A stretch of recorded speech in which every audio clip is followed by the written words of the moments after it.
ప్రాణ సమానమైన ప్రియుడికి దూరమై ఈ మందిరంలో బందీగా ఉండటం కన్నా మరణించడమే మేలు.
నువ్వా?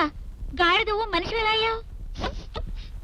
కంతాస్వామిని తన్నాను, మనిషిగా మారిపోయాను. ఇప్పుడు నేను తలుచుకుంటే మహారాజు కుమార్తెనే పెళ్లి చేసుకోగలను. నీ మొహానికి అది ఒక్కటే తక్కువ. వందగత్తెనని నీకింత అహంకారమా? ఉండు, నిన్నిప్పుడే వికృతంగా మార్చేస్తాను. భం చిక భం. ఇప్పుడు చూసుకోవే నీ మొహాన్ని అద్దంలో.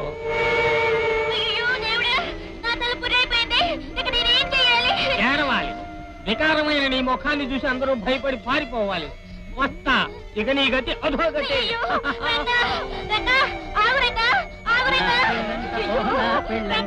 నాకు చెల్లెడతా లోకమంతా గోలంట.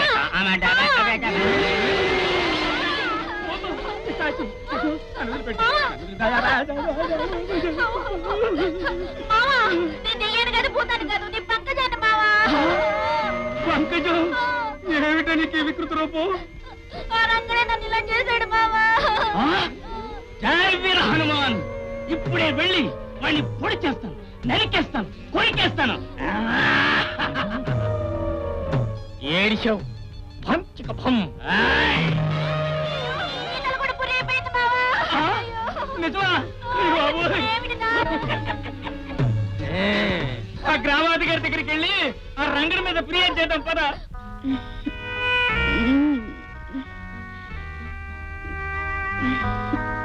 ప్రియా,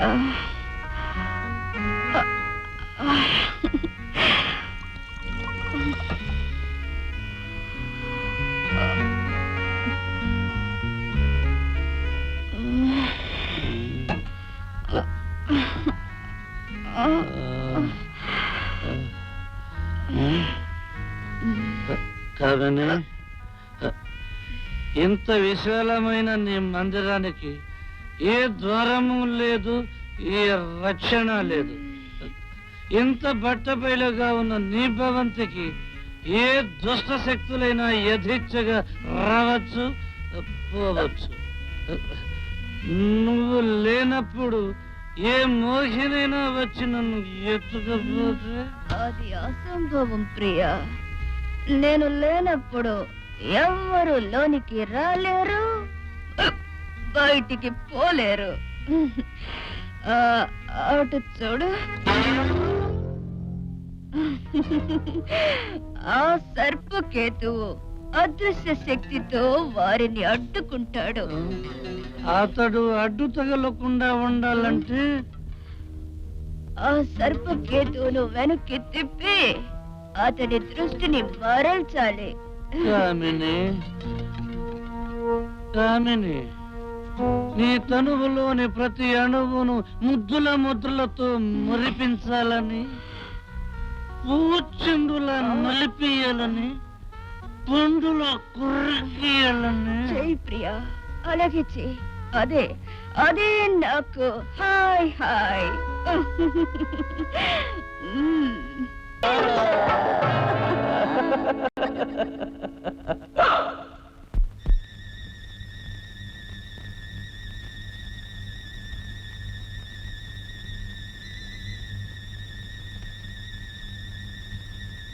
కామిని, కామిని, కామిని, కామిని.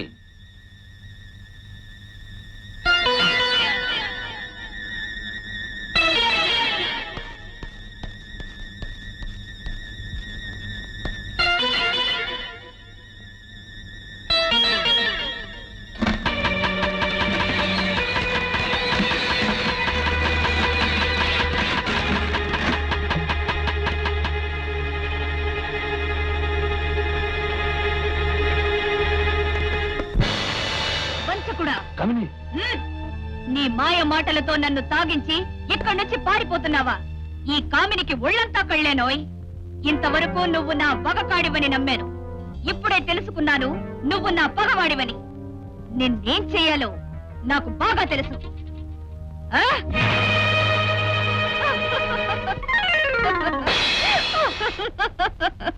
ప్రతాప్, ఇక నుంచి నువ్వు నా పడకటింటి కుందేలువు.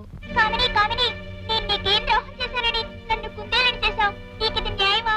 నన్ను మనిషించే కామిని, నన్ను మనిషించే. నాకు అవసరమైనప్పుడు తప్పకుండా చేస్తాను. ఈ చక్కని చుక్క పక్కలో ఉండవలసిన వాడివి కటిక నేల మీద కుందేలుగా మారిపోయావు. నీ మనసు మార్చుకునే వరకు నీకీ రూపం తప్పదు. పద్మావతి, ఈ కామిని తన కామవాంఛ నెరవేర్చుకోవడం కోసం తన మాయను నా మీద ప్రయోగించి నన్ను ఇక్కడికి తీసుకొచ్చింది. అక్కడ అడవిలో ఒంటరిగా నువ్వు ఎన్ని బాధలు పడుతున్నావో, నా కోసం ఎంతగా పరితపిస్తున్నావో. మళ్ళీ ఈ జన్మలో మనం కలుస్తామో లేదో. ఓహో, ఇదన్నమాట రంగడి వ్యవహారం. మంత్రశక్తుల్ని ప్రజల మీద ప్రయోగించవద్దని చెప్పిన ఊరి పెద్దల్ని ఇలా చేశాడన్నమాట వాడు. అవును మహాప్రభు. ఈ నల్ల కుక్క నాటు వైద్యుడు నత్తలు రత్తయ్య, ఈ ఎర్ర కుక్క మూతుబరి రైతు ఎండ్రకాయలు ఎర్రయ్య గారు, ఈ తెల్ల మచ్చల కుక్క భూత వైద్యుడు బుడ్డయ్య గారు, ఈ మొండి తోక కుక్క ఊపుకూర గోవిందయ్య శెట్టి గారు, ఈ తెల్ల కుక్క గుడి పూజారి పచ్చిపడుసు పిచ్చయ్య శాస్త్రి గారు. ఇలా వీళ్ళను కుక్కలుగా చేసిన వాడు రేపు మిమ్మల్ని పిల్లిగాను, మీ అమ్మాయి గారిని బల్లిగాను, మీ మంత్రి మార్బలాన్ని రకరకాల మృగాలుగా చేయడని నమ్మకమేమిటి ప్రభు? అది నిజమే సేనాధిపతి. ఆ రంగండికి మనం ఉపేక్షించరాదు. వెంటనే వెళ్ళి వెంట తీసుకొనిరా. చక్కర్ మీ టక్కర్, ఈ పరిచారికను మాటలతో బోల్తా కుట్టించి ఎలాగైనా బయటికి చెక్కేయాలి. ఓ సుందరాంగి, నిన్నే. ఓ మోహనాంగి, ఒకసారి ఇలా రావు.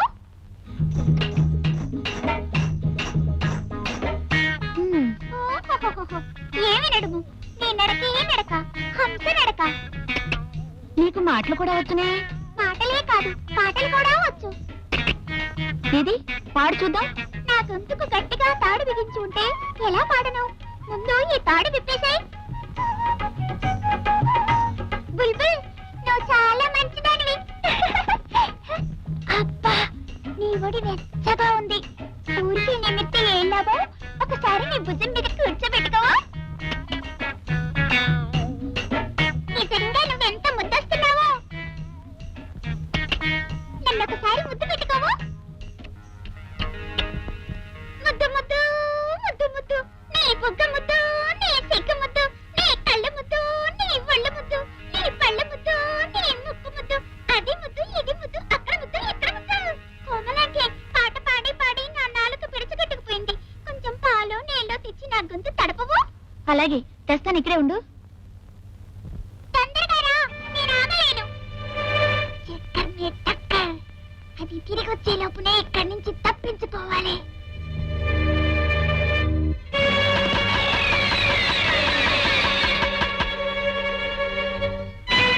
కుందేలేది ఎక్కడికి వెళ్ళింది?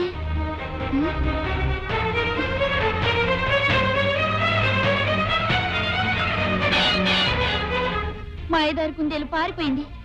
కామినమ్మ గారికి ప్రాణంతో సమానమైన ఈ కుందేలు నా మూలంగా పోయిందని తెలిస్తే నా ప్రాణాలే పోతాయి. నేను ఇప్పుడు ఏం చెయ్యాలి? వంటింట్లో ఉన్న కుందేళ్ళలో ఇలాంటిదే ఒక దాన్ని తెచ్చి ఇక్కడ కట్టేసా. ఏమిటి, ఆ రంగడు గుర్రం మీద రానున్నాడా? మరి గాడిద మీద వస్తాడా ఏమిటి? లేదు ప్రభు, బంగారు జింక మీద ఆకాశంలో ఎగురుతూ వస్తున్నాడు. బంగారు జింక మీదనా? అది ఒట్టు బంగారు జింక కాదు, ప్రాణాలతో ఉన్న బంగారు జింకే. ఏదో బెక తికమకాని గొణిగాడు. వెంటనే ఆకాశం నుండి ఓ జింక అంటూ అరుస్తూ వాడి ముందు దిగింది. అయితే వాడు మనిషి కాదు, ఏ దెయ్యమో భూతమో అయి ఉంటాడు. బాబాయ్.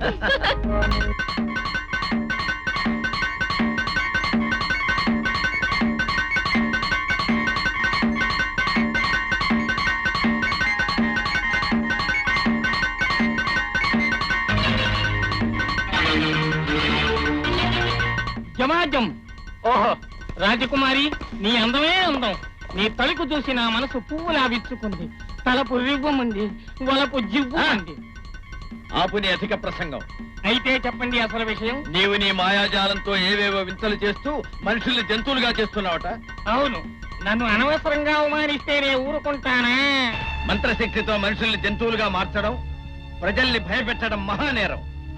మర్యాదగా నీ తప్పును ఒప్పుకొని మాకు క్షమాపణ చెప్పుకో, లేకపోతే నిన్ను కఠినంగా శిక్షించవలసి వస్తుంది. చెయ్యని తప్పుకు నేనెందుకు క్షమాపణ చెప్పుకోవాలి? అంటే మమ్మల్ని ఎదిరించాలనుకుంటున్నావా? నాకు అన్యాయం జరిగితే ఎవరిని లెక్క చేయను. సేనాధిపతి, వెంటనే ఈ పొగరమూతును బంధించు. వంచక భం. బంగారు చేప, బంగారు చేప, వీళ్ళందరినీ ఒక ఆట ఆడించు.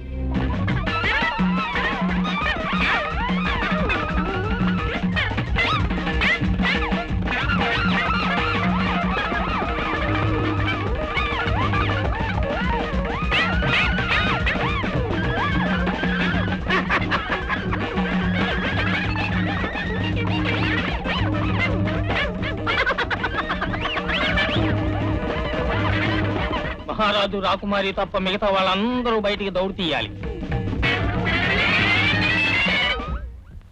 భంచక భం. ఇప్పుడు ఈ రంగేళి రాకుమారి నన్ను ప్రేమించేలా చెయ్యి.